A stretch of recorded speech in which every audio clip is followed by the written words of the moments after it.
సహకారంతో పాటు ప్రధానమైనటువంటి ప్రోత్సాహం అనేది మీడియానే. ఈరోజు ఒక ముక్కమ్మల మహాక్షేత్రం అన్న, లేకపోతే శ్రీధర స్వామి అన్న ప్రపంచానికి తెలిసిందంటే ఈ ప్రసార మాధ్యమాల ద్వారానే. ఒక సొంత మనిషిలాగా ఆదరించారు మీడియా వాళ్ళందరూ కూడా.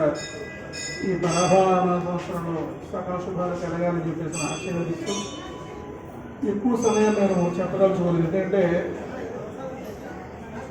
పంచాంగం మీ చేతిలో పెట్టేశాం కనుక ప్రశాంతంగా ఇంటికి వెళ్ళి మీరంతా కూడా చక్కగా దైవ దర్శనం చేసుకున్నారు, వేపూపతిని తిన్నారు, దైవ దర్శనం చేసుకున్నారు. ప్రశాంతంగా వెళ్ళి ఏదో పంచాంగ శ్రవణం చేయండి. అలాగే ఏ రాశి వారికి ఆదాయ వ్యయాలు ఎలా ఉన్నాయి, గ్రహస్థానాలు ఎట్లా ఉన్నాయి, వాటి దుష్ప్రభావాలు ఏమైనా ఉన్నాయా, ఒకవేళ ఉంటే ఏ మహామంత్రం జపం చేయాలి అనేటువంటి ఆ విషయాలను కూడా పంచాంగంలో పొందుపరుస్తూ నిత్యము కూడా చక్కగా భస్మదానం చేయడానికి విభూతి పండుగ కూడా పెట్టాం.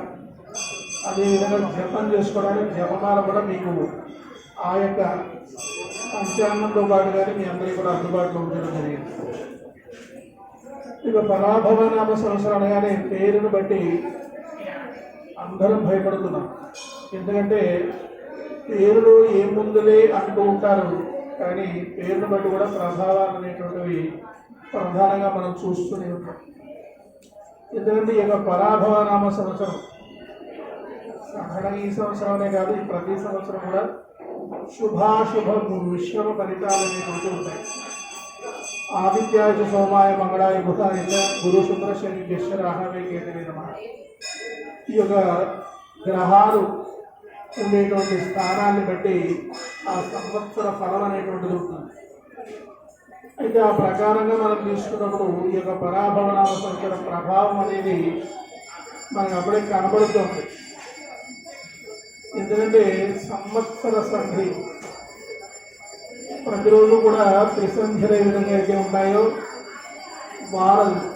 వార సంధి, పక్ష సంధి, మాస సంధి, ఆయుధ సంధి, ఋతు సంధి, సంవత్సర సంధి అని ఉంటాయి. ఈ యొక్క పాల్గొన మాసం పౌర్ణమి మొదలుకొని చైత్ర మాసం పౌర్ణమి వరకు ఈ యొక్క నెల రోజులు కూడా సంవత్సర సంధి అంటారు. ఈ సంధికాలం చాలా భయంకరమైన సమయం అన్నమాట. అయితే సంవత్సర ఫలం అనేటువంటిది ఎప్పటి నుంచి ఆరంభమైపోతుందంటే పాల్గొన మాసం నుండి దాని ప్రభావం అనేటువంటిది కనపడుతుంది. ఎవరికి వారి నన్ను పరాభవించారనేటువంటి ఒక అపోహలో ఉండి భయంకరమైనటువంటి యుద్ధాలు చేసుకుంటున్నారు. అందుచేత ఈ యొక్క ప్రభావం అనేటువంటిది ఈ సంవత్సర ఫలితాన్ని బట్టే కనపడుతుంది. యుద్ధ భయాలు ఉన్నాయి, ప్రాణ భయాలు ఉన్నాయి.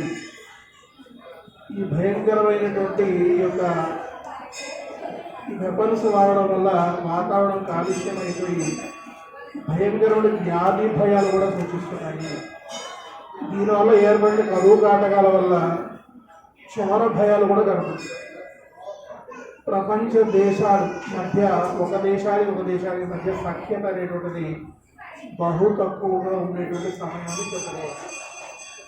అదేవిధంగా రాజకీయ రంగంలో కూడా మనం తీసుకున్నట్లయితే యథార్థంగా త్రికరణ శుద్ధిగా ఎవరైతే ప్రజాసేవ చేస్తారో వారిని ప్రజలు గుర్తిస్తారు, వారిని ప్రోత్సహిస్తారు, వారికి సహకరిస్తారు. తద్వారా వారికి ఉన్నతమైనటువంటి పదవులు కూడా సిద్ధించేదానికి అవకాశం ఉంది. ఎవరైతే నటిస్తారో వాళ్ళందరూ వారి నటన అనేటువంటిది బయటపడిపోయేటువంటి సంవత్సరం ఇది. తర్వాత అదేవిధంగా ఇండస్ట్రీస్ కూడా ఏంటంటే ఉన్న వాటిని బహుజాగ్రత్తగా నడపడం అనేది మంచిది, నూతనమైన ప్రయత్నాలు చేయకపోవడమే మంచిది. వ్యాపార రంగం కూడా ఏంటంటే నూతన ప్రయత్నాలు మాని ఉన్నదాన్ని అభివృద్ధి చేసుకుంటూ ముందుకు వెళ్ళడం అనేది అన్ని విధాలుగా కూడా శ్రేయదాయకంగా చెప్పబడుతుంది. అదేవిధంగా సినీ రంగం వారికి, కళాకారులకి, తర్వాత అదేవిధంగా పండితులకి, మీడియా వారికి కూడా చాలా మంచి సమయం అని చెప్పచ్చు, బాగుంది. తర్వాత అదేవిధంగా వివాహ ప్రయత్నాలు కూడా బాగా ఫలిస్తాయి. అయితే ప్రేమ పెళ్ళిళ్ళు అనేటువంటి తగ్గుతాయి. పెద్దవాళ్ళు నిర్బంధిస్తారు, పిల్లలు అర్థం చేసుకుంటారు. వివాహ బంధాలు అనేటువంటివి స్థిరమైన బంధాలు ఏర్పడే అవకాశం ఈ సంవత్సరంలో బాగా కనబడుతుంది. అదేదో వ్యవసాయం చేసేటువంటి వారికి కూడా మరి చక్కటి సువృష్టి వర్షాలు సువృష్టి కురిసేటువంటి అంటే సకాల వర్షాలు కురిసేటువంటి అవకాశం ఉన్నందువల్ల రైతులు కూడా బాగుంటుంది. వరి రైతుల కంటే మెట్ట రైతులకి అనుకూలమైన సమయంగా ఈ సంవత్సరం జరపబడుతుంది. ఈ తర్వాత అదేవిధంగా విద్యార్థులు కూడా మంచి ఉత్తీర్ణత సాధించే అవకాశం కనపడుతుంది. అయితే 12 రాశులలో ప్రధానంగా మనకి ఏలినాడు శని అనేటువంటిది మరి మీనరాశిలో ఏలినాడు శని సంచారం చేయడం వల్ల కుంభరాశి, మీనరాశి, మేఘరాశికి ఏలినాడు శని నడుస్తుంది. దాని వలన కొంత ఇబ్బంది అనేటువంటిది ఎదుర్కొంటారు. అదేవిధంగా సింహరాశి వారికి అష్టమ శని, ధనురాశి వారికి అర్ధాష్టమ శని నడుస్తుంది. ఈ 5 రాశుల వారు శని ప్రభావంతో కొంత ఇబ్బంది పడేదానికి అవకాశం కనబడుతుంది. ఈ 5 రాశుల వారు కొంచెం జాగ్రత్త వహించాల్సిన. అదేవిధంగా మరి కేవలం శనికి దృష్టిలో పెట్టుకుని మాట్లాడడానికి అవకాశం లేదు. రవి ప్రభావం ఉంటుంది, చంద్ర ప్రభావం ఉంటుంది, కుజ ప్రభావం ఉంటుంది, బుధ ప్రభావం ఉంటుంది, గురు ప్రభావం ఉంటుంది, శుక్ర ప్రభావం ఉంటుంది, రాహుకేతుల యొక్క ప్రభావం కూడా ఉంటుంది. నవగ్రహాన్ని దృష్టిలో పెట్టుకోవాల్సింది సంవత్సరం అంతా కూడా. అందుకని ఏ సమయం నుండి ఏ సమయం వరకు ఏ గ్రహం మిమ్మల్ని ఇబ్బంది పడుతుందో మన శ్రీ విద్యా మహాపంచాంగంలో పొందుపరిచాం. ఆ సమయంలో ఏ మహామంత్రాలు జపం చేయాలో కూడా ఏర్పాటు చేశారు.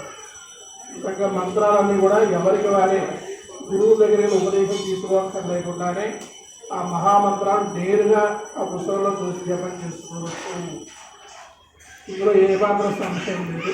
ఇక తర్వాత అదేవిధంగా ఏ నక్షత్రం వారు ఏ అమ్మవారిని ఉపాసించాలి, అదేవిధంగా లగ్నాకు రాహు కేతు ఉండే స్థానాలు బట్టి 12 రకాలైన కాలసర్ప దోషాలు, ఏ కాలసర్ప దోషం ఎటువంటి ప్రభావం చూపిస్తుంది అనేటువంటి విషయం కూడా అందులో పొందుపరిచాం. ఆ కాలసర్ప దోషం ఉన్నటువంటి వారు ఏ మంత్రం జపం చేసుకోవడం కూడా అందులో ఏర్పాటు చేయడం జరిగింది. ఇక తర్వాత అదేవిధంగా 2 సార్లు కాలసర్ప దోషం ఏర్పడబోతాం. కాలసర్ప దోషం ఏర్పడబోతుందంటే భయంకరమైనటువంటి ప్రమాదాలు, యుద్ధ భయాలు, ప్రాణ భయాలు, రాజకీయ అనిశ్చితి కలిగే అవకాశం ఉంటుంది. అదేవిధంగా కుటుంబాల్లో కూడా కలహాలు వచ్చేదానికి అవకాశం. ఆ సమయాలు కూడా మీకు సూచించడం జరిగింది. ఆ సమయంలో మానసాదేవిని ఆశ్రయించి మనం సత్ఫలితాలు సాధించుకోవచ్చు. ఆ మహామంత్రం కూడా మీకు అందులో పొందుపరచడం జరిగింది. అదేవిధంగా పంచ ప్రత్యంగిరలు, శత్రుస్థానం బలంగా కనబడుతోంది. మిగతా శత్రువులందరూ కూడా మిత్రులుగా మార్చేటువంటి అద్భుతమైన ప్రత్యంగిర సాధన కూడా అందులో ఏర్పాటు చేశాం. అమ్మవారిని ఏ విధంగా ఉపాసించాలి, అమ్మవారు మహామంత్రాలు ఏ విధంగా జపించాలి, ఆ మహామంత్రాలు ఏమిటి అనేటువంటి కూడా వివరంగా ఉన్నాయి. అదేవిధంగా ఏ రోజు ఏ తిథి నిత్యాలు అంటారు, ఇంకెవరు చెప్పడం. శ్రీ విద్యా పంచాంగంలో ఒక ప్రత్యేకత అది. పగటి కాలాన్ని ఏమైనా పిలుస్తారు, రాత్రి కాలాన్ని ఏమైనా పిలుస్తారు. పగటి కాలంలో ఏ ఆరాధన చేయాలి, రాత్రి కాలంలో ఏ ఆరాధన చేయాలి, వారాన్ని బట్టి ఏ ఆరాధన చేయాలనేటువంటి ఒక సుస్పష్టమైనటువంటి వివరణంతా కూడా మనకి శ్రీ విద్యా మహాపంచాంగంలో లభిస్తుంది.